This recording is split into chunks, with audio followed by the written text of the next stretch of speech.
It all began with a documentary that claimed the astronauts never ever landed on the moon, that the whole event was faked by the Americans, filmed on a movie set. There is a lot we don't know yet about the moon, especially the dark side of the satellite. Then there is also the information kept hidden by the authorities about this little-known side of the moon. However, in this video, we bring you details of how a Soviet-era cosmonaut breaks the silence about the secret mission to the far side of the moon. The far side of the moon is the lunar hemisphere that always faces away from Earth, opposite to the near side, because of synchronous rotation in the moon's orbit. Compared to the near side, the far side's terrain is rugged, with a multitude of impact craters and relatively few flat and dark lunar maria or seas, giving it an appearance closer to other barren places in the solar system, such as Mercury and Callisto.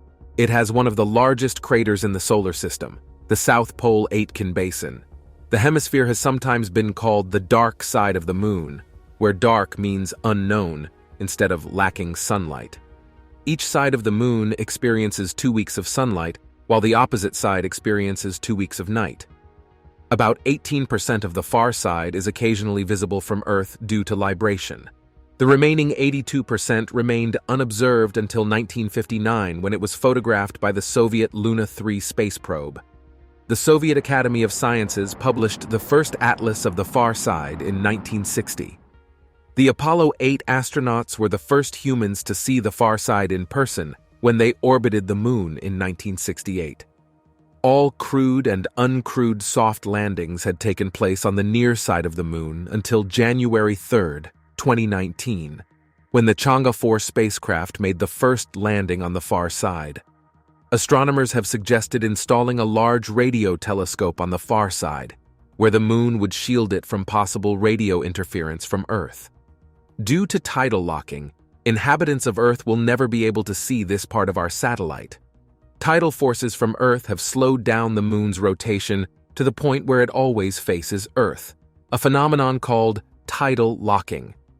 The other face, most of which is never visible from Earth, is therefore called the far side of the moon. Over time, some crescent-shaped edges of the far side can be seen due to libration. In total, 59% of the moon's surface is visible from Earth at one time or another. Useful observation of parts of the far side occasionally visible from Earth is difficult because they cannot be observed full on. A common misconception is that the moon does not rotate on its axis. If that were so, we would be able to see all sides of it over time. Instead, its rotation period matches its orbital period, meaning it turns around once for every orbit it makes. In Earth terms, its day and year have equal length. That is, about 29.5 Earth days. In June 2009, Lunar Reconnaissance Orbiter, or LRO, launched from Kennedy Space Center in Florida. The Lunar Reconnaissance Orbiter, or LRO, is a NASA robotic spacecraft that has been orbiting the moon since 2009, collecting high-resolution images and data that are essential for planning future human and robotic missions to the lunar surface. LRO has achieved many remarkable feats and discoveries that have changed our view of the moon and its history. LRO has created a 3D map of the moon's surface at 100-meter resolution and 98.2% coverage, excluding polar areas in deep shadow. This map reveals the moon's topography, geology, temperature, and radiation in unprecedented detail and helps identify safe landing sites and potential resources for future explorers. LRO has taken extremely high-resolution photographs of landing sites of several older lunar landers and impact vehicles, such as those from all of the Apollo landing missions, the Surveyor 3 probe, and the Soviet Luna and Lunokhod missions. These images show the tracks, flags, instruments, and even footprints left by the previous visitors, and provide valuable information on how the lunar environment affects human-made materials over time. LRO has detected laser signals bounced off the moon by Earth-based stations, using its Lunar Orbiter Laser Altimeter, or LOLA instrument. LOLA measures the distance between LRO and the lunar surface by firing laser pulses and timing their return. It can also locate retroreflectors, which are devices that reflect light back to its source. There are 5 retroreflectors on the Moon, 3 left by Apollo astronauts, 1 by the French-built Lunokhod 2 rover, and 1 by Lunokhod 1. In 2010, LRO found the long-lost Lunokhod 1 rover and its retroreflector, which had stopped responding in 1971. LRO also measured the distance to Lunokhod 1 with an accuracy of about 1 centimeter, which is remarkable considering that it is about 400,000 kilometers away from Earth. LRO has discovered evidence of water ice on the Moon using its Lyman Alpha Mapping Project, or LAMP, and Lunar Exploration Neutron Detector, or LEND instruments.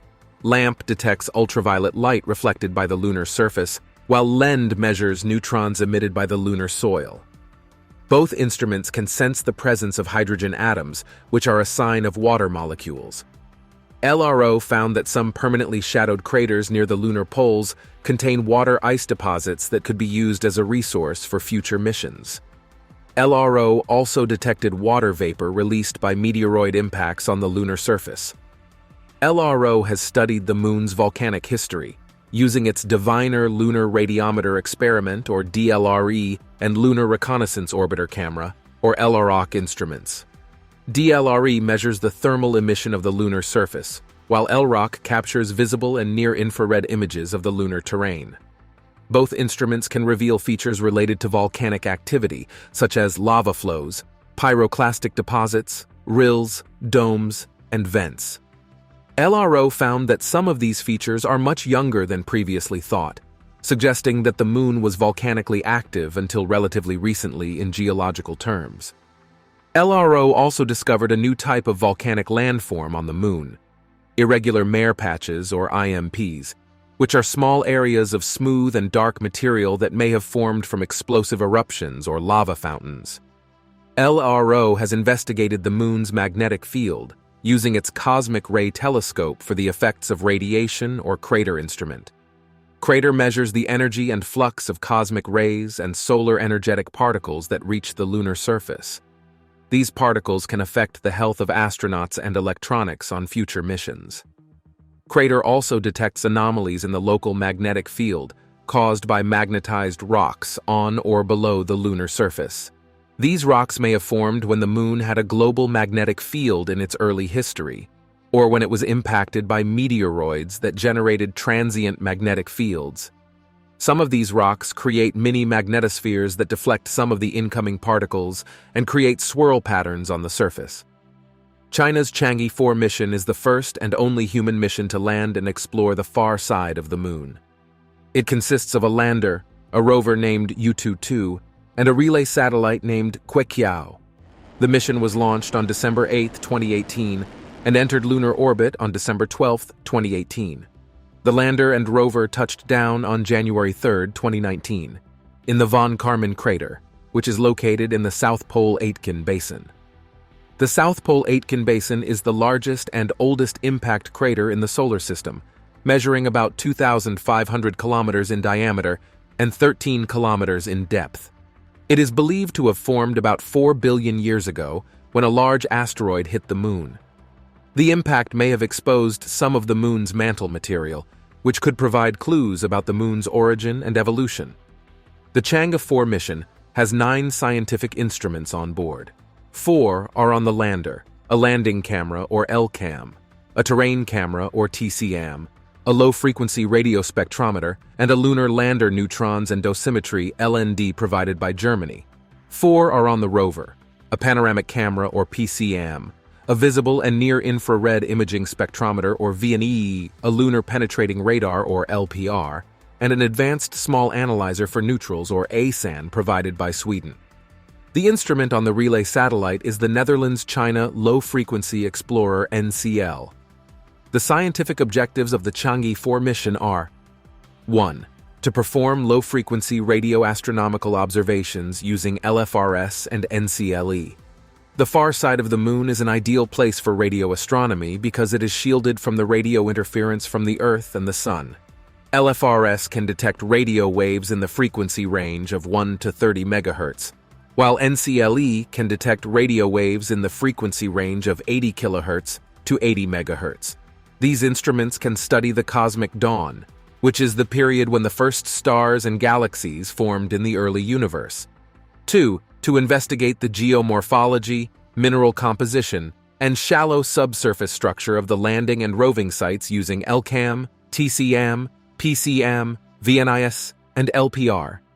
These instruments can capture high-resolution images and spectra of the lunar surface and probe up to 100 meters below it.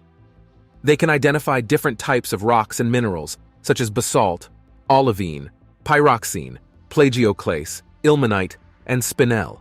They can also reveal features related to volcanic activity, such as lava flows, pyroclastic deposits, rills, domes, and vents. 3. To detect the Earth-Moon space environment at the lunar far side using LND and ASAN. These instruments can measure the radiation levels and neutral atoms on the lunar surface. They can help understand how cosmic rays and solar wind interact with the lunar soil and atmosphere. The Chang'e 4 mission has made several discoveries and achievements since its landing. Some of them are: it found evidence of water ice in permanently shadowed craters near the lunar poles using VNIS. Water ice is a precious resource for future lunar exploration and colonization, as it can be used for drinking, farming, and producing oxygen and fuel. But how did Chang'e 4 find water ice on the moon? The answer lies in one of the scientific instruments on board the U-22 rover, the Visible and Near-Infrared Imaging Spectrometer, VNIS. VNIS is a device that can measure the reflected light from the lunar surface and analyze its spectrum. Different types of materials have different spectral signatures, which can reveal their chemical composition.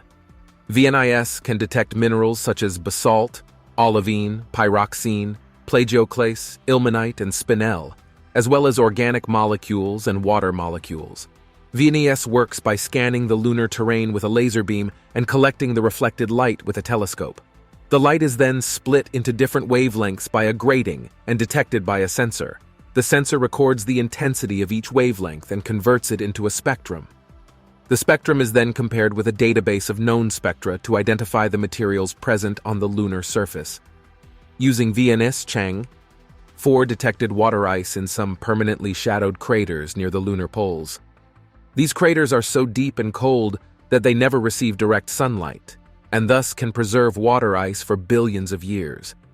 The water ice may have originated from comets or asteroids that crashed into the moon, or from the solar wind that implanted hydrogen atoms into the lunar soil.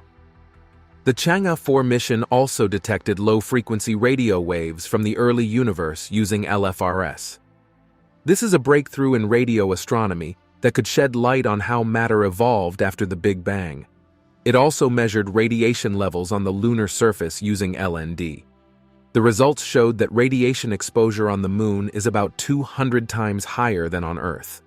This has implications for astronaut health and safety. The Chang'e 4 mission also grew plants in a sealed container using a biosphere experiment. The experiment was designed to test the feasibility of creating a mini biosphere, an artificial, self-sustaining environment on the moon. The biosphere was a small, sealed container that contained soil, water, air, nutrients, and seeds of cotton, potato, and thale cress, a flowering plant. It also had yeast and fruit fly eggs to form a simple food chain. The container was equipped with a temperature control system, a water supply system, and a camera to monitor the growth of the plants.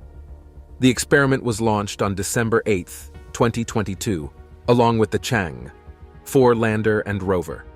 It reached the moon on January 3, 2023, and landed in the Von Karman crater, a large impact basin in the South Pole Aitken Basin. The biosphere was activated after the landing, and soon after, the cotton seeds began to sprout. On January 15, 2023, the Chinese National Space Administration announced that they had received images of a cotton seedling growing in the container. This was a remarkable achievement, as it marked the first time that any biological matter had grown on the moon.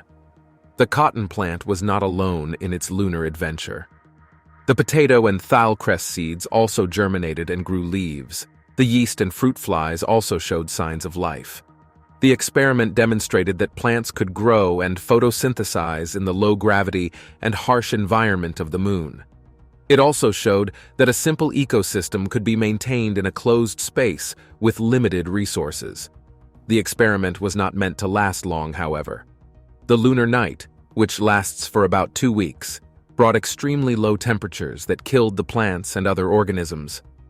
The container was not designed to withstand such conditions, and it did not have a heating system or a battery to keep it warm.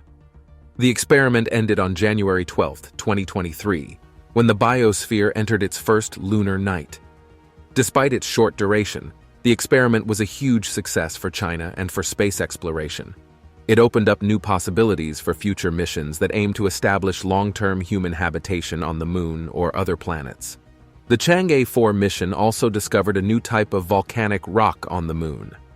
The rover used a spectrometer to analyze the reflected light from different minerals on the surface, and found 2 patches of rocks that were rich in olivine and low-calcium pyroxene.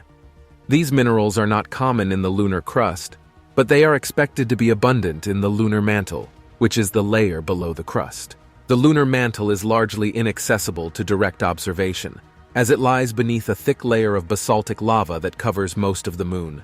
However, some scientists have proposed that large impact events, such as the one that created the South Pole Aitken Basin, where Chang'e 4 landed, could have excavated some mantle material and brought it to the surface. The new type of volcanic rock found by Yutu-2 could be evidence of this process and could provide valuable clues about the origin and evolution of the Moon.